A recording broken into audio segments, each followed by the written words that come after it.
Bonsoir à tous et à toutes et bienvenue dans cette rencontre, un endroit où elle est, où nous sommes un petit peu en retard, je tiens à le dire, car Christian Mogorio, ici présent, un homme, nous a bloqué le début de l'horaire, mais on va peut-être l'excuser parce que c'est un homme ce soir. Mais nous sommes ravis d'accueillir Gisèle Ziglac pour son livre L'essai subversive, paru aux éditions Payot. Bonsoir Gisèle, comment ça va?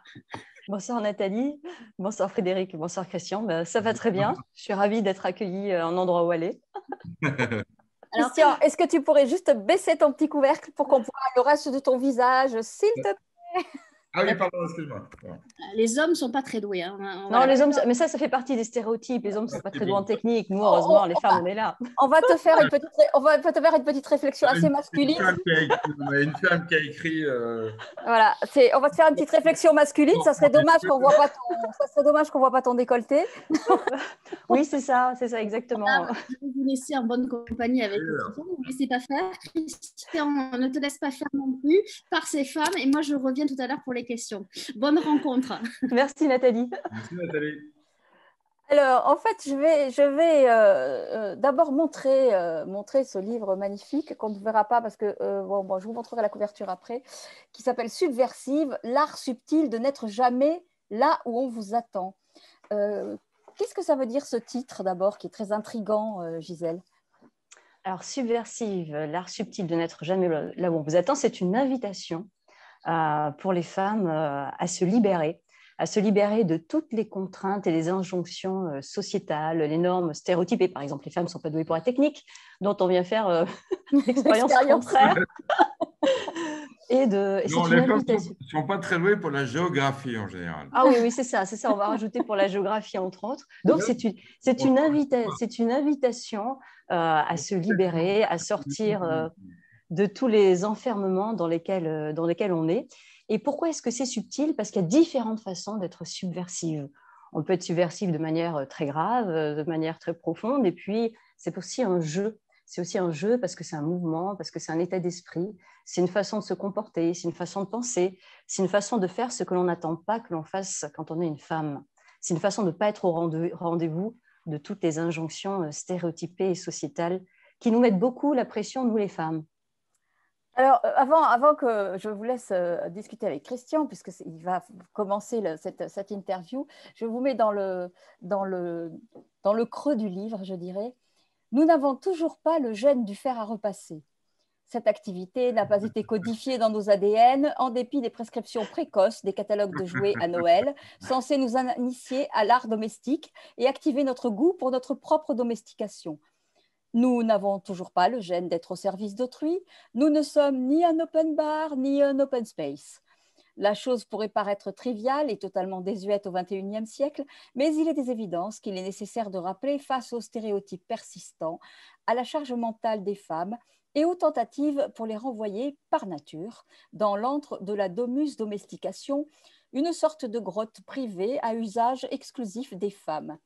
Nous n'avons pas la capacité innée de changer une couche, de ranger dans une cuisine, d'organiser la vie sociale et les vacances familiales. Donner le sein s'apprend dans les maternités. Et si ces messieurs, en costume très sérieux et l'air grave, savent gérer des comptes de résultats, briller dans les COMEX et les CODIR, plancher sur des stratégies complexes pour inventer l'économie de demain, ils sauront bien descendre une poubelle et trivialement desservir une table. Ils resteront ce qu'ils sont, des êtres humains, avec un outillage biologique désignant leur appartenance au mâle. Rien de plus, rien de moins. C'est du côté du processus d'humanisation qu'il faut aller voir pour comprendre les aspirations masculines à vouloir inscrire leurs oppressions historiques dans nos gènes. Voilà, nous sommes dans l'ambiance. Christian, ah oui. À toi. Merci Frédéric, tout à fait. On est totalement dans l'ambiance. Et donc, moi, évidemment, Frédéric m'appelle, et c'est une amie très chère et ma marraine de littérature. Donc, elle me dit, écoute, tu devrais interviewer cette femme. On se dit, c'est toujours un moment extrêmement agréable de pouvoir interviewer quelqu'un. Et donc, je suis tombé dans votre livre, mais vraiment tombé. Alors, à plein d'endroits. Et parfois, je suis vraiment tombé. Je me suis dit, mince, on est à ce point une cible quand même.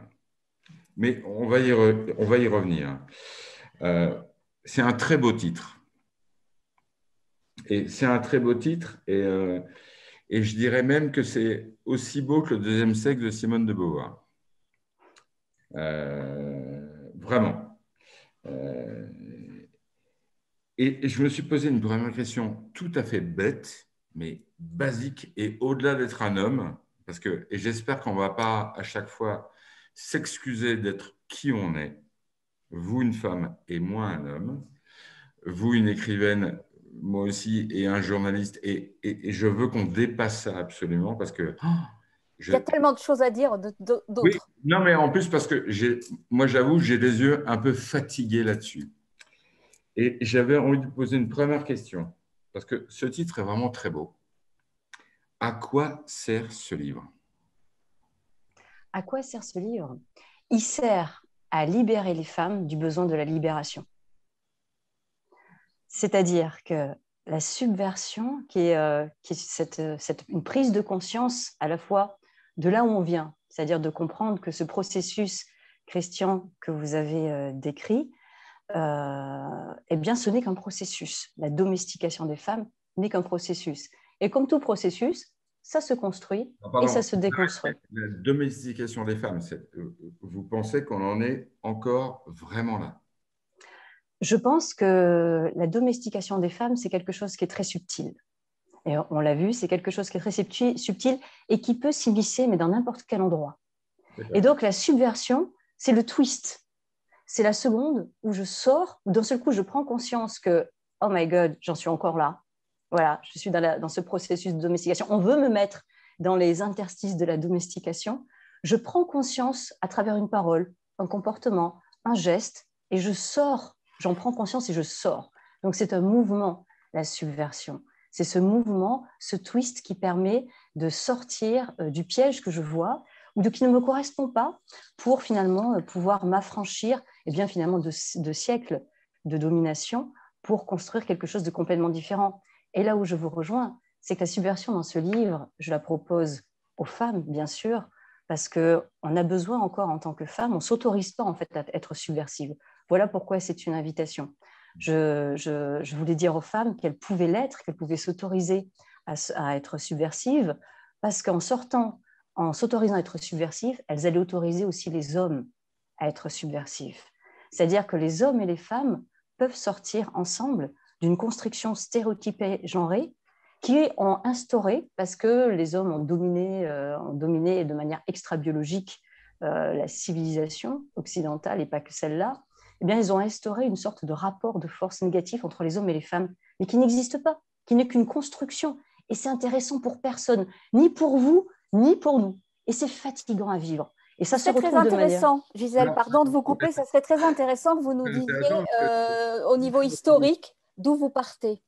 Parce que ce que je trouve extrêmement bien construit dans le livre, c'est qu'on part vraiment de quelque chose d'historique et de comment s'est construit ce quelque chose qui est à la fois civilisationnel, culturel et partout dans le monde. Comment vous avez travaillé pour construire ça? Alors, comment j'ai travaillé pour construire ça? D'abord, ce livre-là, j'ai commencé il y a quelques années. Enfin, je le porte en moi depuis des années. C'est l'aboutissement d'un chemin de vie, d'un chemin de pensée. Et j'avais fait un Master 2 sur comment l'homme devient-il femme. Déjà, j'étais subversive dans mes études. Hein. Je me rappelle de professeurs qui m'avaient jeté mes copies de philosophie parce qu'elles étaient trop subversives. Donc, j'avais fait ce travail de réflexion parce que je voulais savoir pourquoi c'était comme ça. Vous savez, la philosophie, c'est toujours l'étonnement. Ça naît de l'étonnement, d'une nécessité de comprendre le monde. Et de la maïotique. Pardon ? Et de la maïotique. Et de la maïotique, bien sûr. Parce que finalement, l'intelligence n'existe jamais et l'art du raisonnement, c'est là où on se retrouve. C'est là où les gens qui sont opposés, où ce qu'on a appris à droite et à gauche peuvent se retrouver. Exactement. Et moi, je voulais comprendre le monde. Je me disais, tout ce qu'on me raconte, c'est des mythes, là, ça ne va pas. Puis en plus, je l'avais observé aussi, je veux dire, dans ma vie personnelle, en tant que petite fille. Je ne comprenais pas pourquoi, par exemple, il fallait que je reste dans la cuisine pendant que mon frère était avec les hommes dans le salon. Donc, il y avait quand même des choses qui à la fois faisaient écho dans ma vie personnelle, dans ma vie familiale, et puis aussi ce que j'observais du monde. Et donc, j'avais commencé par faire cette réflexion-là, et je me suis dit, mais ça, il faut que je remonte plus loin. C'est un phénomène, une conséquence, et donc j'ai fait un doctorat sur les fondements du genre humain. Et donc, ce livre, il s'inscrit dans un chemin dans mes recherches philosophiques, et où j'avais pu mettre en avant que le fait d'exister biologiquement ne servait à rien. D'ailleurs, Hannah Arendt l'a bien redit face aux conséquences du totalitarisme, quand elle dit que l'humanité n'a rien vu de sacré dans la nudité d'un être humain. Ouais. C'est-à-dire apparaître, vivre au monde en apparaissant comme un être biologique ne sert à rien. Ce qui donne du sens, c'est tous les aspects extra-biologiques, c'est-à-dire la définition de l'être humain. Et cette définition, elle n'existe pas. C'est pour ça qu'on n'a toujours pas le gène du fer à repasser. C'est-à-dire que chaque civilisation décrète de ce que doit être l'être humain. Et en particulier, donc, et à partir de cette définition de l'être humain, va dire ce que les hommes doivent être et ce que les femmes doivent être. Mais pour les femmes, c'est là où le bas blesse. C'est que ce sont les hommes qui ont mis la main mise sur cet extra-biologique qui constitue le politique, la culture, le symbolique, l'art, et qui ont dit aux femmes ce qu'elles devaient être, ce que j'appelle les parcs à thème, enfermer les femmes dans ces thèmes-là, dans ce parc à thème, et on fait, mais subtilement, et pas que subtilement, parfois c'est subtil, parfois c'est par la violence, on fait croire aux femmes eh bien, que leur propre domestication, le fait d'être tenues dans ces parcs à thème, c'était de la civilisation. Mais ce n'est pas de la civilisation, c'est unigenré, et on le voit déjà dans les formes subtiles au niveau de la préhistoire, au niveau du paléolithique, on le voit à l'invention de la démocratie grecque, on le voit après dans le Code Napoléon, on le voit partout, ça s'est immiscé partout, ce que Françoise Héritier appelait la dévalence, justement, du féminin. On le voit, et Simone de Beauvoir d'ailleurs l'a très bien expliqué. Moi, je voulais en fait aller plus loin. Je voulais réfléchir. Je me disais, mais il me manque des éléments de réflexion. Et ces éléments de réflexion, pour apporter une pierre à l'édifice de la pensée du féminisme, qui est un humanisme, c'est-à-dire c'est rétablir les hommes et les femmes dans un vrai paradigme civilisationnel. J'ai voulu remonter plus loin. D'où cette approche historique, sociologique, philosophique, qui s'ancre dans mes réflexions, dans mes travaux de philosophe, et puis ça a été validé sur le terrain. C'est-à-dire qu'en devenant experte sur le leadership et sur les femmes en position de leadership, que je sois à Kuala Lumpur, que je sois en Europe, que je sois en Bolivie ou au Brésil, je me suis rendu compte que les femmes vivaient toutes la même chose. Et que je sois une femme, une exec qui va être ministrable, ou que je sois une jeune fille qui cherche à être entrepreneur pour juste sortir de sa condition matérielle, eh bien, elles ont toute cette préoccupation de devoir d'abord prouver qu'elles sont des êtres humains pour pouvoir commencer à créer, à penser. Et c'est ça qui m'a poussée. Et les femmes m'ont dit, est-ce que vous avez mis votre... Et à chaque fois, je leur disais, mais ce qu'il faut faire, c'est sortir de là-dedans. Ce qu'il faut faire, c'est proposer quelque chose de neuf. Ce qu'il faut faire, c'est être subversive. Et ces femmes que j'ai rencontrées m'ont demandé, elles m'ont demandé donc le terrain, j'allais dire, ces femmes que j'ai rencontrées dans le monde, sur différents territoires et continents, m'ont dit, mais où est-ce que vous avez mis votre savoir quelque part? Et je me suis dit, il faut que je mette mon savoir quelque part. Et donc, pour moi, c'était partager avec les femmes, et pas qu'avec les femmes, partager avec le monde, ce chemin de pensée philosophique sur la construction de l'identité humaine, sur les difficultés, sur l'asymétrie entre la construction du genre masculin et du genre féminin, pour que justement les hommes et les femmes sortent de cet état de fait et puissent vraiment construire à deux une véritable civilisation. Alors, je vais casser un tout petit peu l'ambiance. Vous pouvez. Parce que vous marketez très, très bien. Vous êtes très forte. Et quand j'ai commencé votre livre, je me suis dit, oh, mon Dieu, ça y est. On est entre Kuala Lumpur et le capitalisme mondial. Et machin, elle parle très bien. Elle sait exactement, elle est executive search. Elle a écrit un truc sur le mentoring. Et je me suis dit, je vais m'emmerder du début à la fin. Et il y a une étincelle chez vous qui est assez jolie. Parce qu'au début, vous dites, j'ai écrit ce livre qui pourrait être un guide à apporter un éclairage, comme si on était sur les femmes pour les nuls, quoi, en gros. J'ai écrit le mentoring pour les nuls, mais ce n'est pas la subversion pour les nuls, là. Je n'en suis pas encore là. Et je me suis dit, si ça commence comme ça, je n'irai pas au bout. Et puis effectivement, est-ce que, je ne sais pas comment le dire, mais je ne pense pas que ce livre peut être un guide. Parce que, C'est une prise de conscience, je pense, plutôt. Euh, et donc, c'était une question que j'avais envie de poser. Je dis, est-ce que vous pensez de manière honnête que ce livre peut être un guide pour que les femmes aillent mieux demain en disant, si je me range à elle, peut-être que je trouve quelque chose. Et ensuite, je vous expliquerai là où vous m'avez totalement réveillé, mais totalement, parce que vous avez un talent qui s'inscrit après, parce qu'il qui vient après ce discours, justement. Là où vous êtes très forte. Là où vous avez parlé devant une caméra, là où vous êtes… et c'est là où j'ai envie d'aller vous chercher. Et c'est là où ça m'intéresse, parce que c'est là où les femmes apparaissent. Et c'est là où je trouve que le sujet devient intéressant, pour le coup, et que vous portez quelque chose. Donc, est-ce que vous pensez que ce livre est vraiment un guide et une manière assez ambitieuse pour elle d'être quoi, plus forte, plus grande, plus impressionnante, rayonnant sur le monde, dirigeant les hommes, ou est-ce que, et je sais que votre livre porte autre chose, mais c'était une question que j'avais à vous poser. C'est une question, bien sûr. Alors, ce livre, ce n'est pas un guide pour que les femmes dominent les hommes. Je préfère le préciser, puisque justement, tout l'objectif de ce livre, c'est de sortir de ce rapport de force. Voilà. C'est de sortir de ce rapport de force dans lequel, j'allais dire, le sexisme, le machisme, les stéréotypes de genre, finalement, mettent les femmes, souvent d'ailleurs même dans la relation entre elles, entre les femmes, et dans leur relation avec les hommes. Donc, ce livre, quand je dis que c'est un éclairage, c'est pour expliquer que tout ce processus de domination, il n'est pas éternel. C'est un processus. Je l'ai dit tout à l'heure, mais c'est très important. Il se construit, il se déconstruit. Donc, j'ai voulu d'abord partager avec les femmes, à la fois justement ces travaux philosophiques, mes recherches et ce chemin de vie aussi, de leur dire d'où elles viennent. À partir d'aujourd'hui, dans cette vie, cette société où il y a MeToo, où il y a énormément de figures, d'ailleurs de leaders, de femmes. Donc, j'ai voulu leur dire d'où elles viennent. Parce que pour savoir où aller, il faut savoir d'où on vient. Et ensuite, je leur ai dit, ben voilà, c'est un processus. Mais pour déconstruire, pour jouer avec la déconstruction de ce processus, il y a des conditions à remplir. Les conditions à remplir, c'est se connaître. C'est-à-dire pour pouvoir justement sortir du processus au moment où les situations de la vie, qu'elles soient familiales, professionnelles, sociales, dans ce coup, vous vous sentez englué dans quelque chose qui ne vous ressemble pas et dans quelque chose avec lequel vous êtes mal à l'aise, il faut avoir fait une sorte de contre-culture, de déconstruction. Parce que l'éducation, c'est une programmation. Donc, il faut savoir à quoi on a été programmé. Donc, une fois que j'ai expliqué le processus, je leur dis, ben voilà, il faut comprendre comment rentrer ensuite, de pouvoir agir et pratiquer la subversion. Donc, il y a des conditions à remplir et ces premières conditions, c'est se connaître soi-même.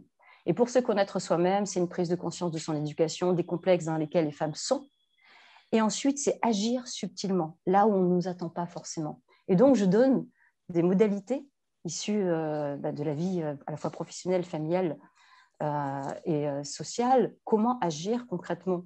Comment ne pas être là où on vous attend?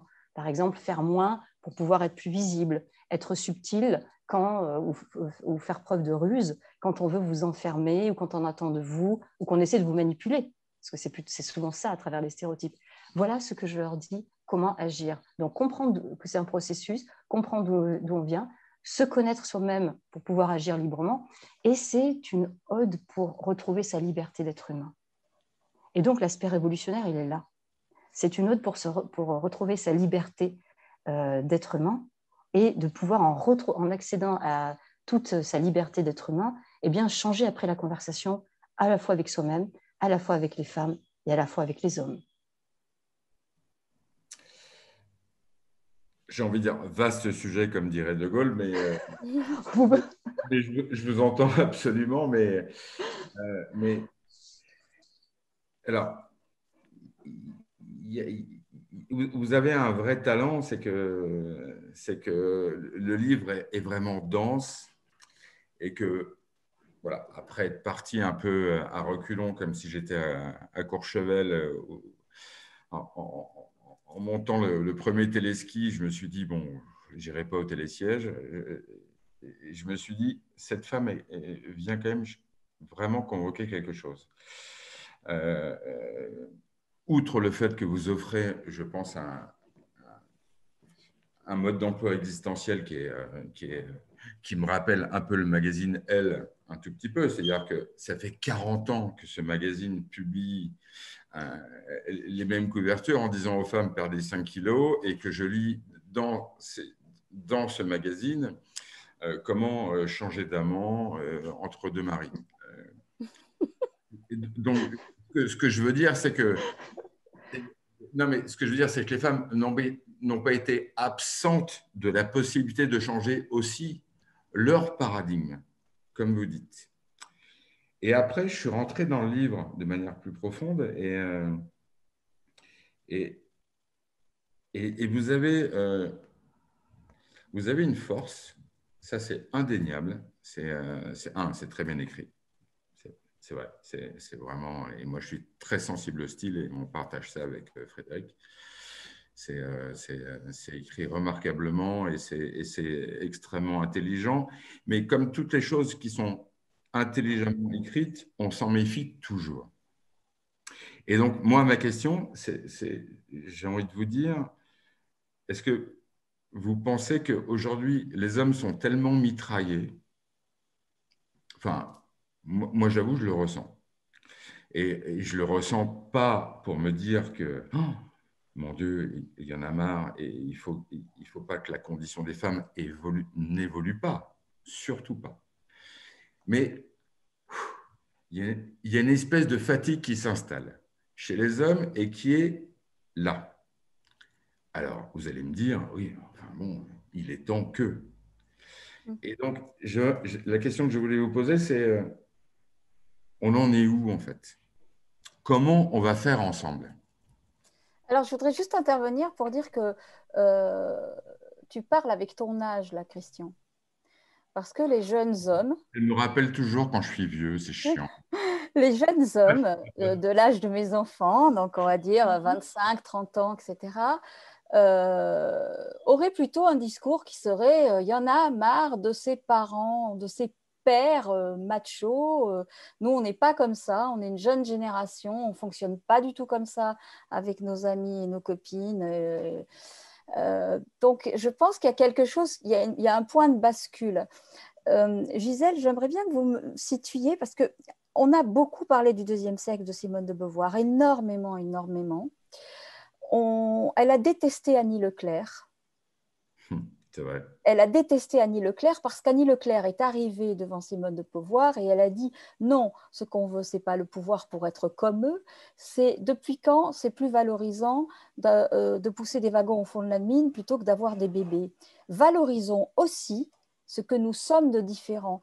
Ce qu'il fallait, c'était valoriser ce que nous sommes intérieurement pour être partout, ne pas détruire, parce que voilà, tout d'un coup, Simone de Beauvoir arrive, pas d'enfant, complètement manipulée par les mecs qu'elle a eus, mais elle nous sort un discours féministe. Pardon, j'aime beaucoup ce deuxième sexe qui est magnifique. Manipulée par les mecs qu'elle a eus. Oui.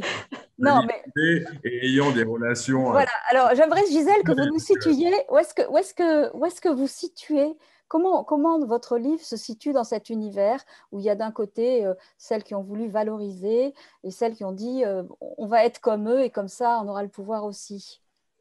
Alors, je dirais que pour dépasser la thèse et l'antithèse, c'est ça. Je dirais en synthèse, on va être soi-même. C'est ça. On va être soi-même. Et la semaine dernière, j'avais la chance d'animer un séminaire avec des femmes du Brésil.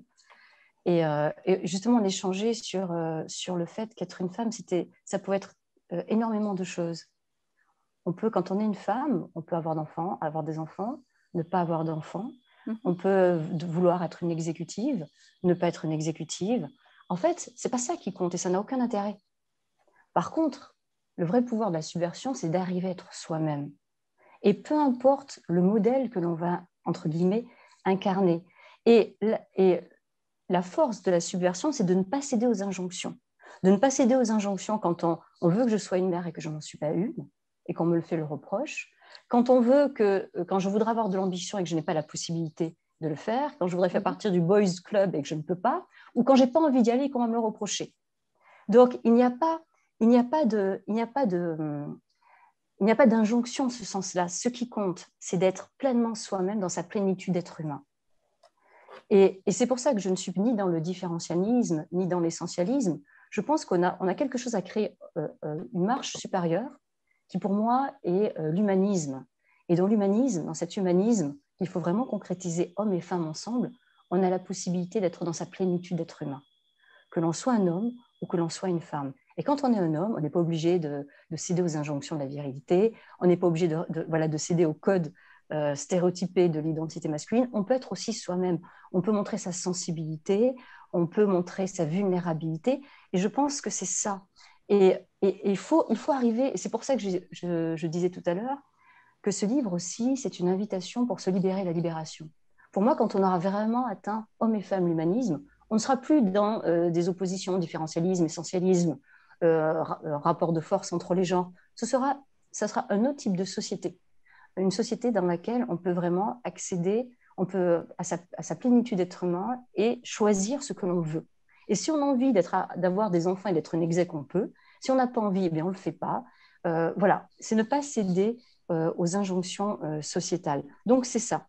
C'est ça, et il n'y a pas plus de mérite à être une femme avec des enfants qu'à être une femme sans enfants.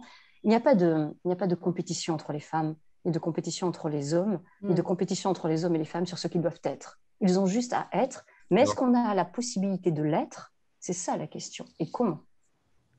Christian, je voudrais juste te poser une question par rapport à la fatigue dont tu parlais tout à l'heure.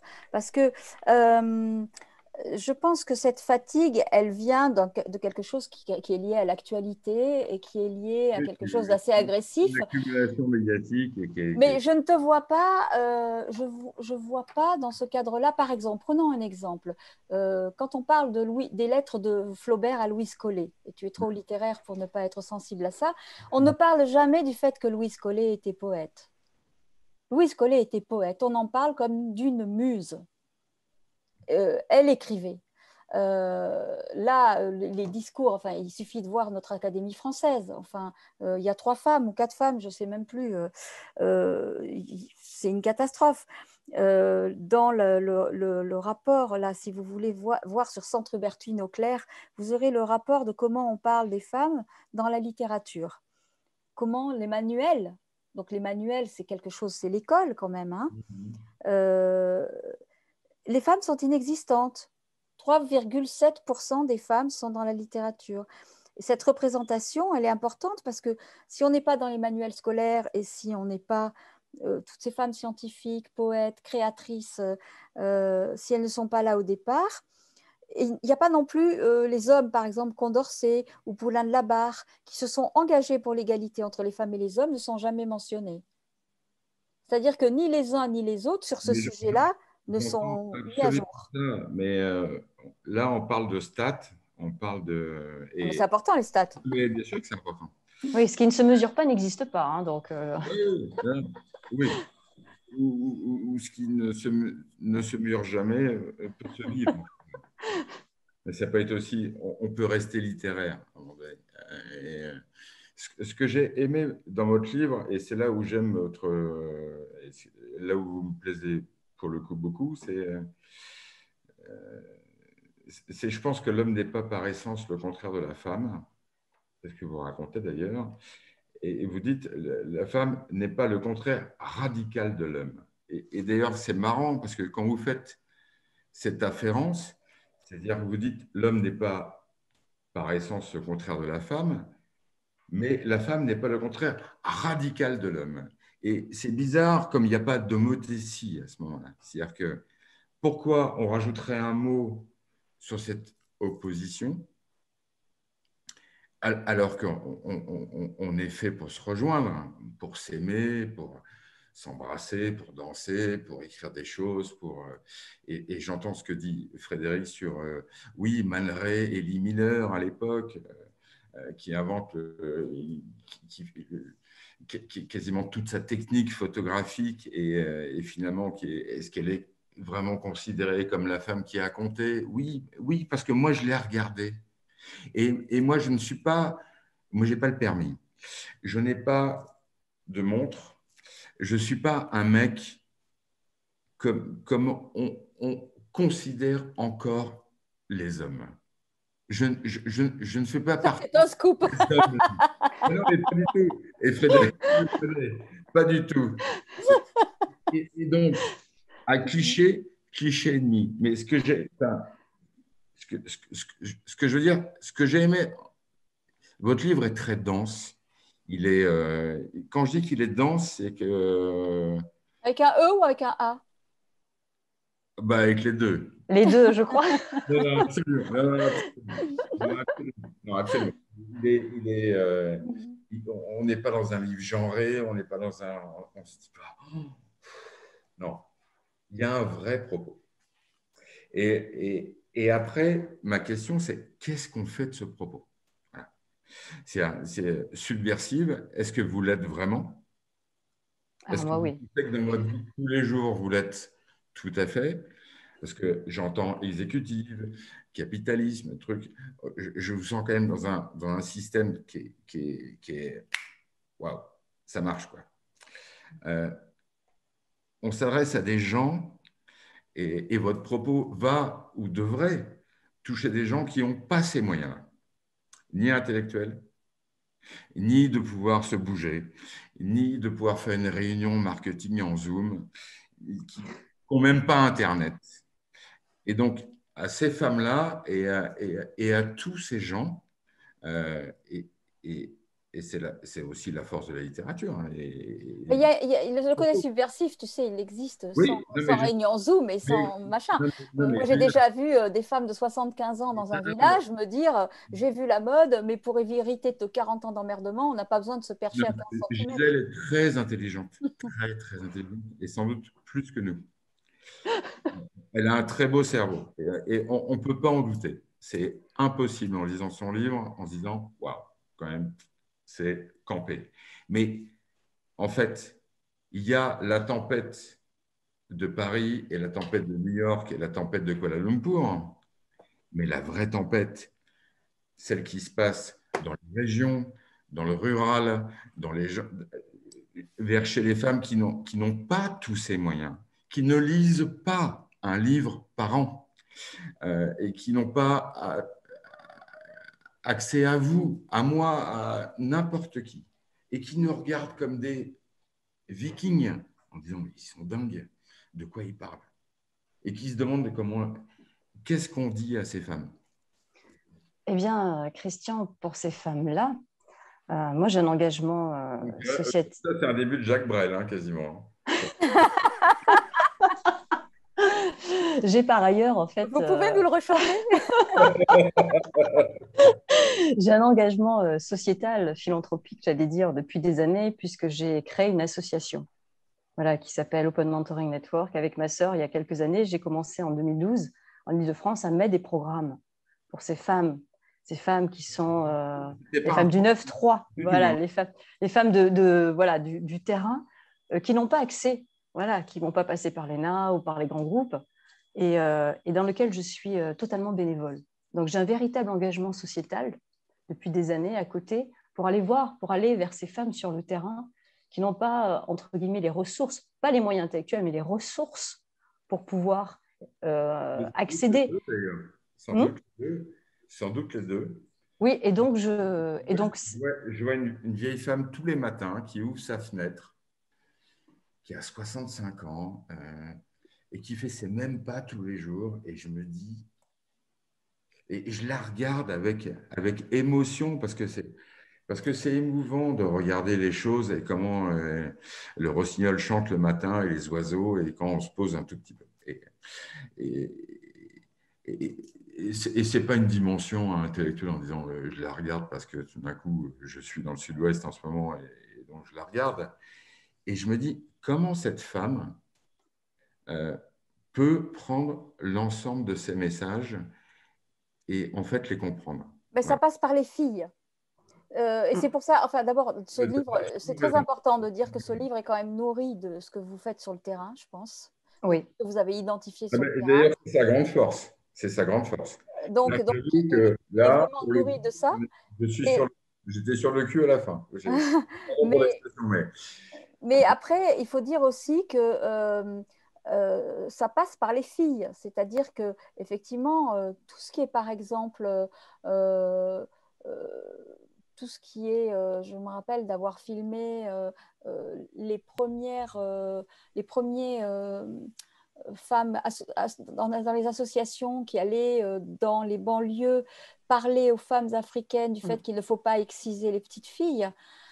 Tout ça passait par les jeunes filles et les éducatrices qui venaient sur le terrain à partir de livres comme celui-là. C'est-à-dire qu'en fait, le livre ne va pas arriver directement chez ces femmes, mais il y a une sororité. Oui, c'est la sororité. C'est la sororité qui va véhiculer tous ces messages. Peut-être s'il y a eu un inconvénient dans le fait de ne pas avoir le pouvoir, c'est que nous ne sommes pas habitués à nous combattre les unes les autres, en tout cas pas quand on est hors de l'entreprise, et que comme on n'est pas habitué à nous combattre les unes, on cède. Oui, il y a une très grande force des voilà, femmes donc sur le terrain, sur la sororité. Elle est très présente dans le livre. Moi, je l'ai ressenti. J'ai eu l'impression de lire à des moments quelque chose qui était de l'ordre de la grande sœur. Ça ne va pas m'apporter quelque chose maintenant, mais à une époque… C'est un livre très émouvant par ailleurs. C'est ça. Moi, je suis rentré avec tout l'homme que je suis en disant mon Dieu, pourquoi Frédéric m'a appelé? En même temps, interviewer cette femme ce soir, enfin, ça sert à rien. Mais dis-moi, est-ce que tu as conscience que dans les femmes que tu as rencontrées, puisque tu as quand même beaucoup d'amies femmes, je pense, il y avait ces femmes qui n'avaient pas confiance en elles et qui avaient besoin de quelque chose comme ça qui leur dirait « mais bien sûr que tu peux ». Même si on t'a raconté le contraire depuis si longtemps.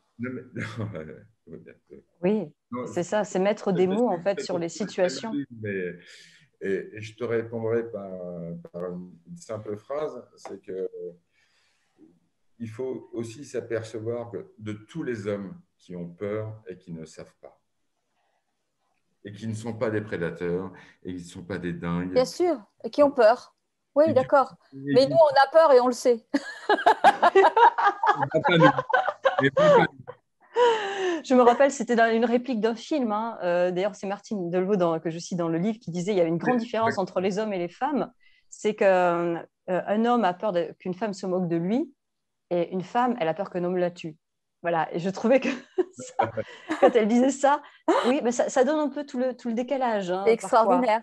Ouais, voilà. Alors, les neurologues disent autre chose. Ils disent la meilleure chose qui puisse arriver à un homme, c'est d'avoir une femme. Et la meilleure chose qui puisse arriver à une femme, c'est d'avoir des copines. Oui, la sororité. Oui, mais c'est comme la phrase de Lacan, c'est l'amour, c'est quand quelqu'un veut donner quelque chose à quelqu'un d'autre et que l'autre ne veut pas le recevoir. Oui, alors ça, bon, sur Lacan, je ne vais pas m'aventurer maintenant. Non, mais en tout cas, je tiens à dire… Je voulais juste citer Lacan. Par rapport à ce que vous avez dit tout à l'heure, Christian, puis c'est vrai que, puisqu'a dit Frédéric, la sororité, c'est très important parce que par la sororité, il y a une prise de conscience collective de tout ça. Et que quand il y a une prise de conscience collective, il y a de la force dans le nombre. Les femmes qui ont toujours été divisées, rendues invisibles et silenciées. Donc, c'est très important qu'elles apprennent à faire communauté. Et je voulais dire aussi à Christian que les rapports entre les hommes et les femmes, heureusement, ne sont pas réduits non plus qu'à de l'amour. Il y a beaucoup d'autres choses intéressantes à faire entre hommes et femmes aussi, dont construire une nouvelle civilisation. Je suis très déçu de cette interview. Ah bah oui, bien sûr, mais c'est très stéréotypé. Je ne vois pas du tout de quoi vous parlez. Bon, alors, vous allez faire attention à ce que vous dites parce qu'il y a une dame, Denise, pour ne pas la citer, qui dit vieille femme de 65 ans, je trouve que c'est un peu violent. Oui, moi aussi, je trouve que c'est un peu violent parce que si c'était un homme de 65 ans, on dirait il a mûri. Et maintenant, comme c'est une femme de 65 ans, on dit vieille femme. Non, je suis d'accord, hein, là. Vraiment pas d'accord. Surtout qu'on est vachement plus accroché à être… je sais pas, il y a quelque chose qui fait qu'on ne se laisse pas aller. Non, pour vous faire un vrai compliment, parce que j'ai longuement réfléchi cet après-midi. Et… Merci. Non, pas à toi, Frédéric. Mais Gisèle, en fait, il y a, et ça m'a touché, et j'y ai pensé cet après-midi en fin de journée, comme ça, avant qu'on se retrouve. En fait, vous avez de la tendresse dans votre propos. Oui. Et ça, c'est tout ce qui nous sauvera, je pense. Et c'est là où votre force se situe. C'est-à-dire qu'on vient avec plein de choses, plein de savoirs, plein d'exécutifs, plein de trucs, Kuala Lumpur, est-ce qu'on veut. Ok, très bien. Ok. On a compris que vous étiez une femme forte et que vous pouviez quasiment prendre la BCE demain. Il n'y a aucun problème. Vous avez certainement le profil et en plus, vous êtes belle et intelligente. Donc Mais en fait, ce qui est touchant à la fin, et d'après moi, ce qui fonctionne quand le message passe, et c'est pour ça que j'aime la littérature d'ailleurs de Frédéric, c'est quand les mots arrivent à rentrer un petit peu au-delà du larynx.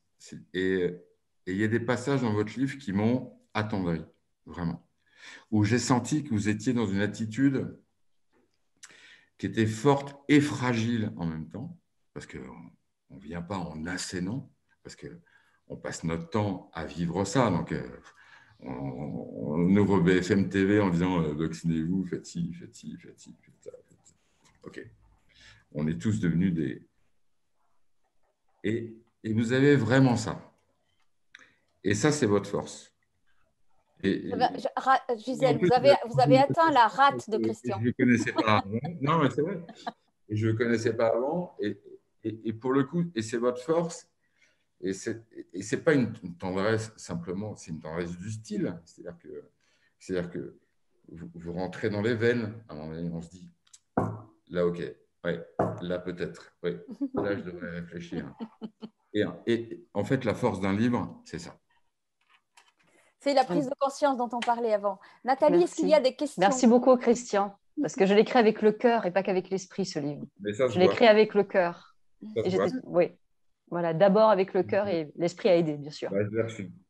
Alors, vous avez beaucoup rigolé pendant cette rencontre, mais je voudrais quand même dire que Gisèle Ziclac est quand même docteur en philosophie politique et que Christian Mangourou est journaliste, auteur et producteur de télé. Et bon, Frédéric est auteur. Donc voilà, comme quoi, c'était très drôle, mais ces gens sont sérieux par ailleurs aussi.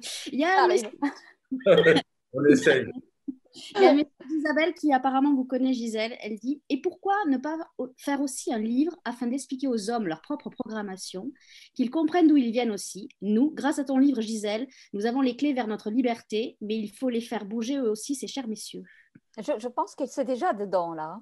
Il y a déjà une partie du livre qui explique d'où viennent les hommes, quelle part ils ont prise, etc. Enfin, je ne sais pas, je vais laisser répondre Gisèle, mais... Oui, alors, merci Nathalie. Et oui, Frédéric, il y a déjà une part de ça. Il y a déjà une part de ça qui explique d'où ils viennent et eux-mêmes, finalement, quelque part, la violence symbolique qu'ils ont eux-mêmes construite et qui finalement se retourne contre eux quelque part, avec ces injonctions sur l'identité virile. Oui. Et c'est terrible, c'est terrible. Et je serais très, très, très heureuse de pouvoir aussi poursuivre ça. Et en m'adressant, j'allais dire, peut-être plus directement aux hommes, toujours dans cette perspective humaniste. Donc, je prends le point. D'ailleurs, on me l'a demandé la semaine dernière au Brésil, si je ne pouvais pas subtilement faire la même chose pour les hommes. Je crois qu'il y a quelque chose qu'il faut souligner, c'est que, par exemple, il y a des milieux où c'est plus pathétique que d'autres. C'est-à-dire que quand vous voyez qu'il y a, je crois, 2-3 ans, à l'Assemblée nationale, une femme ayant mis une robe à fleurs s'est fait siffler. Il y avait quand même des hommes au sortir de ça qui étaient désolés, qui mesuraient le degré d'arriéré qu'on a dans cet hémicycle. Oui, bien sûr, mais c'est ce que je dis d'ailleurs à chaque fois que je m'adresse, même quand je ne m'adresse qu'à des femmes, parce que je fais les deux, bien sûr, heureusement. J'ai des séminaires mixtes et aussi des séminaires qu'à des femmes, mais quand je dis toujours que les hommes sont gênés par le sexisme. Oui. Qu'il y a des hommes qui sont gênés par le sexisme, par cette vision si réductrice de l'homme, et parce que les hommes peuvent dire en termes de violence symbolique, de langage, d'attitude et de comportement, et qu'heureusement, parce que tous les hommes ne sont pas à mettre dans le même sac, tout comme les femmes. Et donc, heureusement qu'il y a des hommes humanistes, heureusement qu'il y a des hommes qui sortent de ces critères, et Christian nous a montré à quel point aussi lui-même sortait de ces critères, ce critère-là ce soir. Et c'est avec eux, justement, qu'il faut construire ce que j'appelle travailler sur une sorte de pédagogie positive, de construire les fondements d'une nouvelle civilisation, c'est-à-dire une idée de la civilisation qui n'est plus basée sur ce rapport de force qui n'existe pas, mais qui est construit entre les hommes et les femmes, pour qu'il n'y ait pas de radicalement d'opposition, mais plutôt d'inclusion, de dialogue, et de ne pas vouloir toujours se mesurer l'un à l'autre. Il n'y a pas à se mesurer. Il n'y a pas de supériorité comme il n'y a pas d'infériorité. Si on en vient à l'humanisation... Ce que je veux dire, c'est très, très important. Mais ça, pour moi, c'est fondamental. Il n'y a pas d'infériorité. Non, non. Il n'y a pas... À aucun moment et à aucun endroit. Et ça, je me battrai jusqu'au bout de ma vie pour ça. Et là, vous êtes très, très juste. Il n'y a ni infériorité ni supériorité. Il y a juste une aventure humaine à vivre et à co-créer ensemble. Et vous savez, oui, absolument, quand on y arrive. Et pas quand on est... En fait, Christian est très perturbé dans ses côtés féminins par votre livre. Je pense qu'il n'a pas osé vous l'avouer, mais il a des côtés féminins très importants et il a été complètement déstabilisé. Non, parce que je trouve que Gisèle m'emmène, et quand je vois ce qu'il n'y a pas, machin, truc, enfin, le personnel politique, et je la nommerais, elle, dans un ministère, parce que ce serait plus agréable. Et j'ai envie de vous donner un conseil, mais qui est totalement idiot, hein, mais écrivez le prochain bouquin qui s'appelle Subversif. Ah ben voilà, pour je prends note. Et là, on vient tous parler chez vous. Alors, subversif, ça serait finalement des hommes qui se rendraient compte et qui prendraient compte de tout ce qui s'est passé jusqu'à maintenant. En plus, pour le coup, avec tout le recul, c'est-à-dire qu'il ne viendrait pas à réplique en disant non, et nous aussi, on est hoministes. Pas du tout. Qui viendrait juste raconter qui ils sont, ce qu'ils ressentent.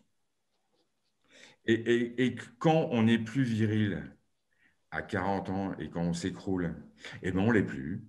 Et quand on ne l'a pas été même 20 ans avant, ben on ne sait pas comment le faire 20 ans après. Voilà, juste ça. Voir Romain Gary sous le nom d'Émile Ajar.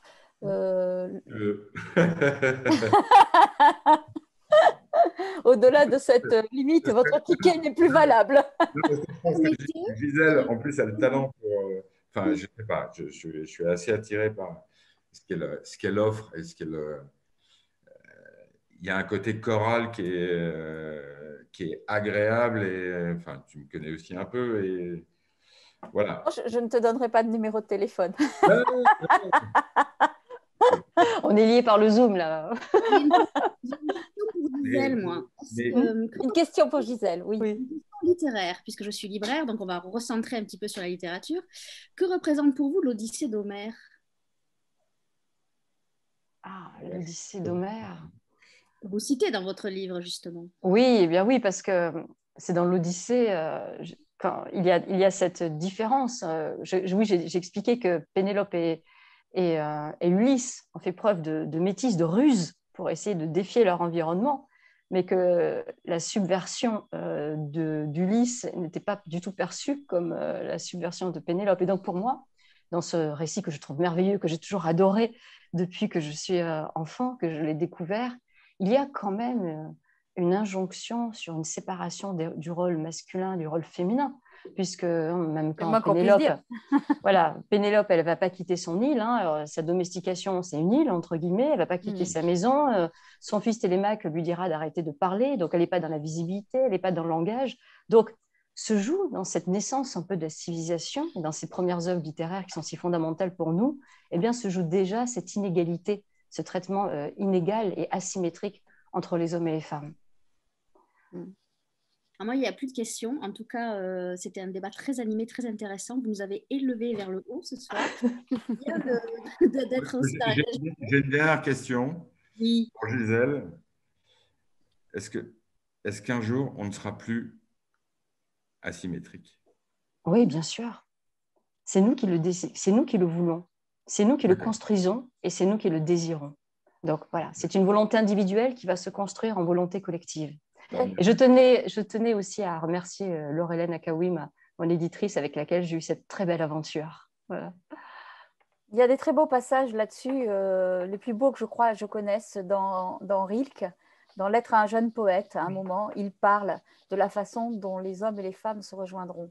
Et c'est Et d'ailleurs, à telle enseigne, il faut non seulement relire Rilke, Lettre à un jeune poète, il faut relire maintenant Lettre à la jeune poétesse. Exactement. Où il envoie ses lettres à cette femme à qui il dit « Tu ne seras jamais une grande poète ». Parce que là, on est dans le débat qu'on a eu. Oui, et je vous rappelle que quand même, Virginia Woolf avait dit que si Shakespeare avait été une femme, on l'aurait enfermé pour folie. Hein, le génie encore.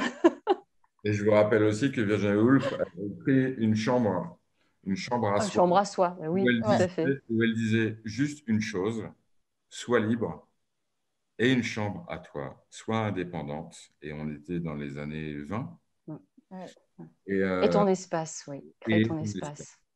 Ouais. Et vous savez que dans les suffragettes, à un moment, un homme dit à une femme, mais enfin, arrêtez de vous révolter comme ça, c'est pas possible, ça ne marchera jamais. Et elle le regarde d'un air consterné en lui disant, mais nous sommes la moitié de l'humanité. Oui, nous sommes la moitié de l'humanité et des féministes, il y en a toujours eu. Après, c'est une question voilà, de visibilité. Oui, j'ajouterais que nous sommes la moitié de l'humanité qui met au monde la seconde moitié, donc quand même. Oui. En plus. Donc le voilà, ce merveilleux. Oui, je sais, c'est pervers. Merci Nathalie. Donc, voilà, on le voit mieux. Il y a un bandeau qui est très explicite aussi. Il y a un sous-titre. Il est orange, on le voit bien sur les tables de librairie. Donc, vous pouvez aller en librairie l'acheter. Vous pouvez aller ce soir sur notre site unendroitoualler.com.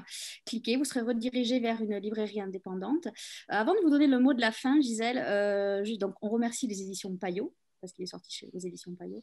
Demain, on fait une petite pause, on vous laisse respirer et on se retrouve mercredi pour la sortie du livre de Grégory Nicolas aux Escales qui s'appelle Les Fils du Pêcheur. Un grand merci, Christian, d'être venu dans cet exercice face à deux femmes, j'ai envie de dire. Merci, Frédéric. Et puis, donc, Gisèle, on vous laisse le mot de la fin. En tout cas, un grand merci à Christian, Frédéric et puis à vous, Nathalie. J'étais ravie de partager. Voilà, pour moi, voilà, la subversion, c'est avant tout une autre idée de la civilisation pour les femmes et pour les hommes ensemble. Merci.